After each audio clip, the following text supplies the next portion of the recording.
Hello students, welcome to GATE Academy. Today we are going to discuss our next topic of magnetostatic, that is Ampere's law.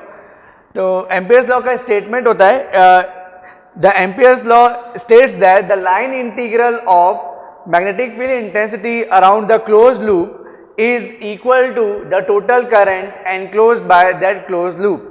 ठीक है, line integral of magnetic field intensity around the closed loop is equal to total current enclosed by that closed loop.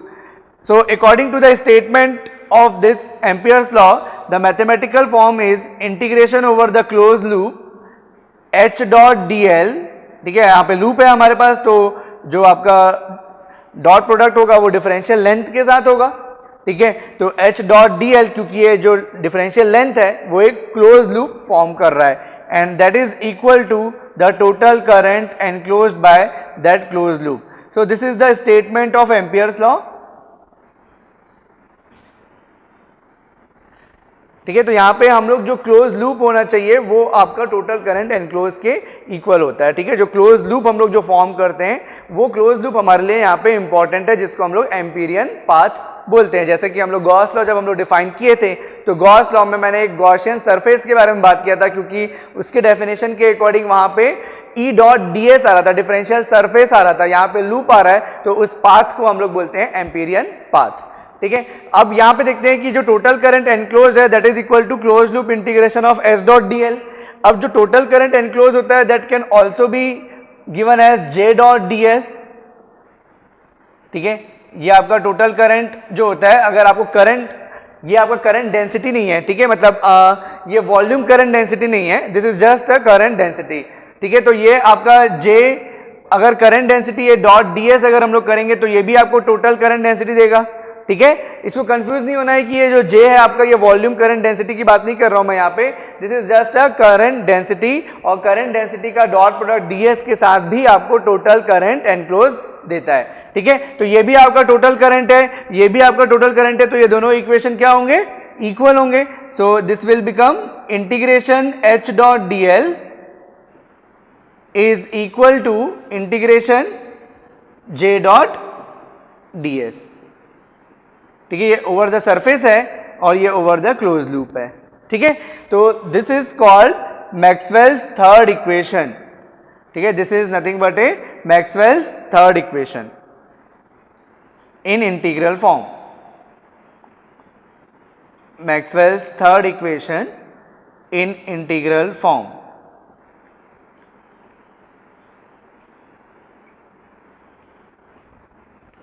ठीक है, अब अगर आप यहां पे ध्यान से देखोगे कि ये जो क्लोज लूप इंटीग्रेशन हो रहा है, ठीक है, तो हमारे पास एक थ्योरम होता है जिसमें हमको लाइन इंटीग्रल और सरफेस इंटीग्रल के बीच में रिलेशनशिप मिलता है. ठीक है, वो कौन सा थ्योरम होता है, that is Stokes theorem. Stokes theorem के according circulation around the close path of any vector is equal to curl of surface integral of curl of that vector. ठीक है, तो अगर according to the Stokes theorem आ जाता हूं, तो Stokes theorem के अकॉर्डिंग हमारे पास स्टेटमेंट है इसका, circulation around the closed path, ठीक है, of any vector, तो suppose the vector is h dot dl. ठीक है, circulation of any vector around the closed path is equal to surface integration of curl of that vector. ठीक है, तो this is the Stokes theorem. अब इसको अगर मैं इसमें अप्लाई करता हूं तो लेफ्ट हैंड साइड जो है वो कन्वर्ट हो जाएगा आपका सरफेस इंटीग्रेशन में curl of h dot ds. ठीक है, ये लेफ्ट हैंड साइड वाला आपका कन्वर्ट हो गया curl of h dot ds में, और राइट हैंड साइड में भी integration over the surface j dot ds है. तो on comparing both the sides we will get curl of h equal to j. ठीक है, तो ये हो गया आपका Maxwell's third equation in differential form.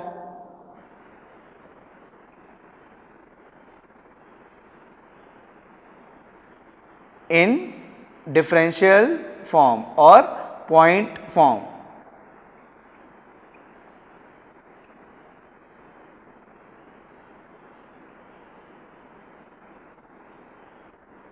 ठीक है, तो इस तरीके से हमारे पास एम्पियर्स लॉ है और एम्पियर्स लॉ के बेसिस पे हम लोग मैक्सवेल का थर्ड इक्वेशन डिराइव करते हैं। तो अभी तक हम लोगों ने मैक्सवेल के 3 इक्वेशन डिराइव कर लिए हैं, ठीक है। अब इस एम्पियर्स लॉ का एप्लीकेशन अगर हम लोग देखते हैं तो एक सिंपल सा एप्लीकेशन अगर आप देखोगे तो मान लो कि मुझे मैग्नेटिक फील्ड इंटेंसिटी निकालना है, ठीक है। तो जैसे हम लोग गॉस लॉ का यूज कर रहे थे इलेक्ट्रिक फील्ड इंटेंसिटी निकालने के लिए, वैसे ही मैग्नेटिक फील्ड इंटेंसिटी निकालने के लिए हम लोग यूज करते हैं एम्पियर्स लॉ। तो मान लो कि हमारे पास ये एक infinite long current carrying conductor है, ठीक है। ये infinite long current carrying conductor है। इस कंडक्टर की वजह से एट एनी डिस्टेंस रो, इस पॉइंट P पे मुझे मैग्नेटिक फील्ड इंटेंसिटी निकालना है, ठीक है। This is point P and this is rho. So at any distance rho from this conductor at point P we have to find magnetic field intensity due to this infinite long current carrying conductor. तो इस point पे मुझे अगर magnetic field निकालना है और suppose मैं Gauss law Ampere's law अगर यूज करना चाहता हूं तो integration over the close loop H dot dl equal to total current enclose होगा, ठीक है। तो मुझे अगर एम्पियर्स लॉ के हेल्प से H निकालना है तो मुझे ये फॉर्मूला अप्लाई करना पड़ेगा, ठीक है। तो इसमें अगर मुझे इसको अप्लाई करना है तो इसके लिए मुझे क्या चाहिए, क्लोज लूप चाहिए, ठीक है। तो उस क्लोज लूप में मैं H का डायरेक्शन देखूंगा, उस क्लोज लूप में मैं dl का डायरेक्शन देखूंगा और उसके अकॉर्डिंग इन दोनों के मैं डॉट प्रोडक्ट लूंगा और उसके बाद मैं total current enclose find out करूंगा, ठीक है। तो ये हमारा मेथड होगा। तो इस केस में जैसे हमारे पास इस पॉइंट P पे मुझे निकालना है मैग्नेटिक फील्ड इंटेंसिटी, ठीक है। तो अब मैं क्या करूंगा, अब ये मान लो कि कंडक्टर है, ठीक है, ये infinite long current carrying conductor है। अब मुझे इसको एनक्लोज करना है क्लोज लूप से, तो यहां पे हम लोग क्या करेंगे, इस तरीके से एक लूप फॉर्म कर लेंगे, क्लियर। तो इस तरीके से हम लोग एक लूप फॉर्म कर लेंगे। अब ये लूप जो फॉर्म करेंगे, लूप के हर पॉइंट पे मैग्नेटिक फील्ड इंटेंसिटी की वैल्यू सेम होनी चाहिए, ठीक है। जैसे हम लोग गॉसियन सरफेस जब ड्रॉ करते थे तो हम लोग इस चीज का ध्यान रखते थे कि हर पॉइंट पे गॉसियन सरफेस के हर पॉइंट पे इलेक्ट्रिक फील्ड इंटेंसिटी सेम हो। उसी तरीके से हमको यहाँ पे भी ये ट्राई करना है कि आपका जो एम्पीरियन पाथ जो आप ड्रॉ करोगे उसके हर पॉइंट पे मैग्नेटिक फील्ड का डायरेक्शन जो वैल्यू है वो सेम रहे। तो इसके लिए आपको क्या करना पड़ेगा, जो लूप आप फॉर्म करोगे वो क्या होना चाहिए, एक सर्कल होना चाहिए, ठीक है। इस तरीके से यहां पे हम लोग रो रेडियस का एक सर्कल ड्रॉ करेंगे, ठीक है। तो यहां पे मैं इस रो रेडियस का एक सर्कल ड्रॉ करता हूं इस तरीके से। ये मान लो मैंने रो रेडियस का एक सर्कल ड्रॉ किया है, ठीक है। तो ये रो रेडियस का आपका सर्कल बन गया। अब इस सर्कल को हम लोग क्या बोलेंगे, या इस क्लोज पाथ को हम लोग क्या बोलेंगे, एम्पीरियन पाथ, ठीक है। इसको हम लोग बोलते हैं एम्पीरियन पाथ। नाउ अब इस एम्पीरियन पाथ में मुझे H का डायरेक्शन देखना है। तो H का डायरेक्शन क्या होता है, तो अगर आपको पता है कि अगर आपका करंट जो है वो इस डायरेक्शन में फ्लो हो रहा है तो जो जिस डायरेक्शन में फिंगर कर्ल करता है ना, राइट हैंड रूल के अकॉर्डिंग, उसी डायरेक्शन में मैग्नेटिक फील्ड होता है। तो जैसे यहाँ पे ये इस डायरेक्शन में करंट फ्लो हो रहा है तो मैग्नेटिक फील्ड का जो डायरेक्शन होगा वो इस सर्कल के अलॉन्ग होगा, क्योंकि जो फिंगर आपका कर्ल करेगा वो भी एक सर्कल फॉर्म करेगा, ठीक है। तो इस तरीके से राइट हैंड रूल मैंने अप्लाई किया और जिस डायरेक्शन में करंट फ्लो हो रहा है उस डायरेक्शन में मैंने थंब को रखा, तो जिस डायरेक्शन में फिंगर एंड सर्कल करेगा that will be the direction of magnetic field. तो यहाँ पे मैग्नेटिक फील्ड का डायरेक्शन अगर सपोज करो मैं यहाँ पे देखता हूं तो वो इसके टेंजेंट होगा, ठीक है। क्योंकि अगर आप सर्कल फॉर्म कर रहे हो तो मैग्नेटिक फील्ड का डायरेक्शन इस तरीके से, यहाँ पे अगर मैं देख रहा हूं तो इस तरीके से टेंजेंट होगा, अगर मैं इधर देखूंगा तो यहाँ पे टेंजेंट होगा और यहाँ देखूंगा तो यहाँ पे टेंजेंट होगा, ठीक है। तो इसीलिए हम लोगों को कई बुक में लिखा भी रहता है कि tangential component of magnetic field intensity, ठीक है। तो टेंजेंशियल कंपोनेंट हम लोग यहाँ पे फाइंड आउट करेंगे। तो चाहे आप कहीं पे भी फाइंड आउट करो, यहाँ पे अगर हम लोग देखेंगे तो इस डायरेक्शन में आपका H होगा, ठीक है। अगर यहाँ पे मैं देखता हूं तो इस डायरेक्शन में आपका H होगा। तो इस तरीके से टेंजेंशियल डायरेक्शन में आपका मैग्नेटिक फील्ड इंटेंसिटी होगा।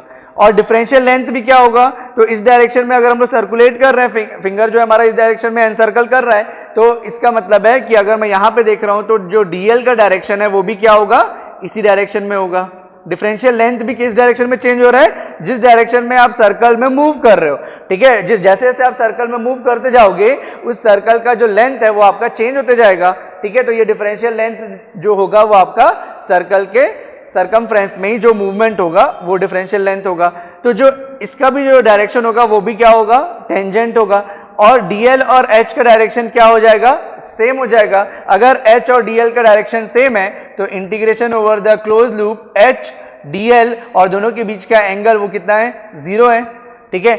अब टोटल करंट कितना फ्लो हो रहा है, तो ये जो एम्पीरियन पाथ है इसके अंदर सिर्फ एक ही कंडक्टर जा रहा है जिसमें से करंट कितना फ्लो हो रहा है, I करंट फ्लो हो रहा है। तो टोटल करंट कितना एनक्लोज कर रहा है ये empyrean path, I current enclose कर रहा है। सो this will become I, so this is now H integration over the closed loop dl equal to total current enclosed, and this is nothing but circumference of this Amperian path, that is circle.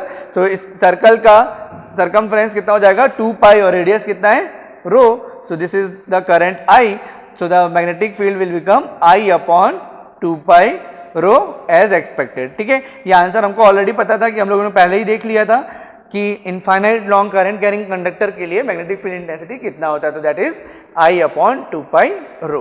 ठीक है, तो ये आ गया आपका एक simple सा application of Ampere's law.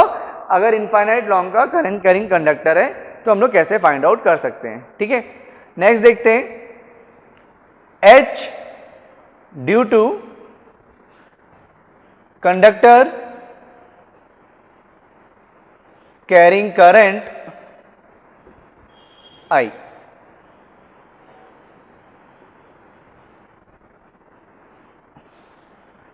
ठीक है, ऑफ रेडियस R।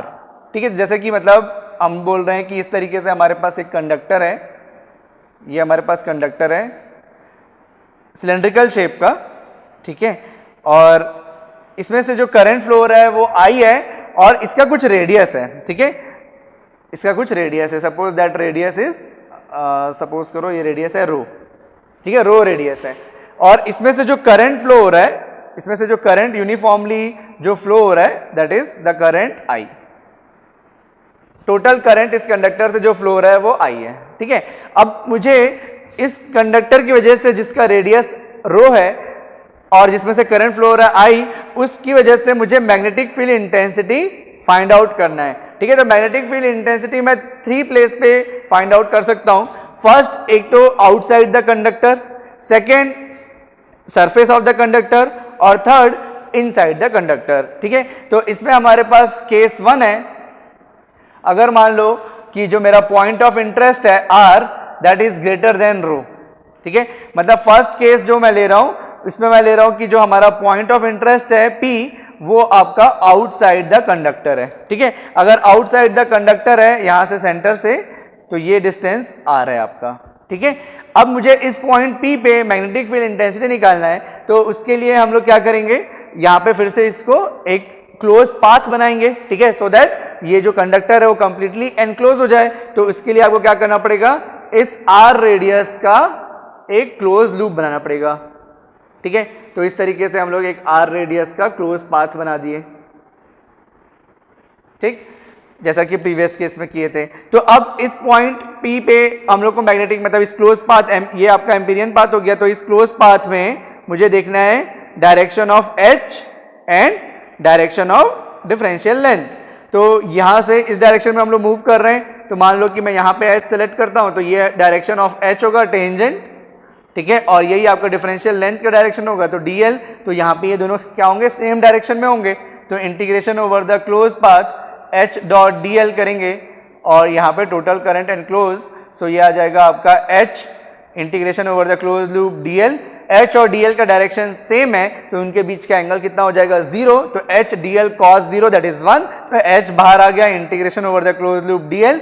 और ये जो एम्पीरियन पाथ है वो कितना करंट एनक्लोज कर रहा है, तो इस कंडक्टर से एक यूनिफॉर्मली करंट I फ्लो हो रहा है, तो ये टोटल करंट कितना एनक्लोज कर रहा है, I करंट एनक्लोज कर रहा है। ठीक है, अब इस एम्पीरियन पाथ का सरकमफ्रेंस कितना है, तो इसका रेडियस इस बार कितना लिए हैं हम लोग, R लिए हैं, तो ये कितना हो जाएगा H into 2 pi R equal to I। So H will be equal to I upon 2 pi R। तो ये आपका मैग्नेटिक फील्ड इंटेंसिटी हो गया। ठीक है, नाउ केस 2, अगर मैं केस 2 की बात करता हूं, तो यहां पे मान लो मैं R की वैल्यू रो के इक्वल करता हूं, तो R की वैल्यू जब मैं रो के इक्वल करूंगा तो ये जो पॉइंट P है ये कहां पे आ जाएगा, एग्जैक्टली ऑन द सरफेस। और जब सरफेस पे आ जाएगा तो इसको क्लोज पाथ बनाने के लिए सरफेस पे ही हमको एक लूप फॉर्म करना पड़ेगा। तो जब सरफेस पे लूप फॉर्म करोगे तो जो उसका रेडियस है वो किसके इक्वल हो जाएगा, कंडक्टर के रेडियस के, ठीक है। जब ये पॉइंट P मूव होके सरफेस पे आ जाएगा तो कंडक्टर का रेडियस और जिस पॉइंट पे हमको मैग्नेटिक फील्ड निकालना है दोनों सेम होंगे। यही तो हमारा केस है, R इक्वल टू रो, ठीक है। तो इस केस में आपका मैग्नेटिक फील्ड इंटेंसिटी कितना आ जाएगा, I अपॉन 2 पाई रो, ठीक है। बाकी सब कुछ सेम रहेगा, बस यहां पे जब आप निकालोगे तो ये R की जगह क्या हो जाएगा, रो के इक्वल हो जाएगा। तो यहां पे I अपॉन 2 पाई रो आ जाएगा, ठीक है। अब आते हैं केस 3 पे, ठीक है। तो case 3 when R is less than rho, ठीक है। तो R is less than rho जब होगा तो उस केस में क्या होगा, जब इनसाइड द कंडक्टर जाएंगे तो इनसाइड द कंडक्टर के लिए मैं एक सेपरेट डायग्राम ड्रॉ करता हूं। इस तरीके से मान लो हमारे पास कंडक्टर है, इसमें से करंट फ्लो हो रहा है यूनिफॉर्मली,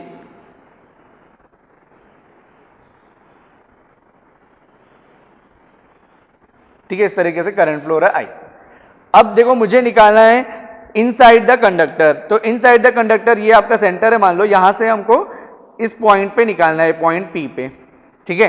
तो इस पॉइंट P पे जो कि डिस्टेंस कितना है, R है, और इसका जो रेडियस है वो कितना है, रो है, ठीक। तो अब मुझे यहां पे एक क्लोज लूप फॉर्म करना पड़ेगा, तो मैं यहां पे एक R रेडियस का क्लोज लूप फॉर्म करूंगा और इसको क्या बोलेंगे, एम्पीरियन पाथ,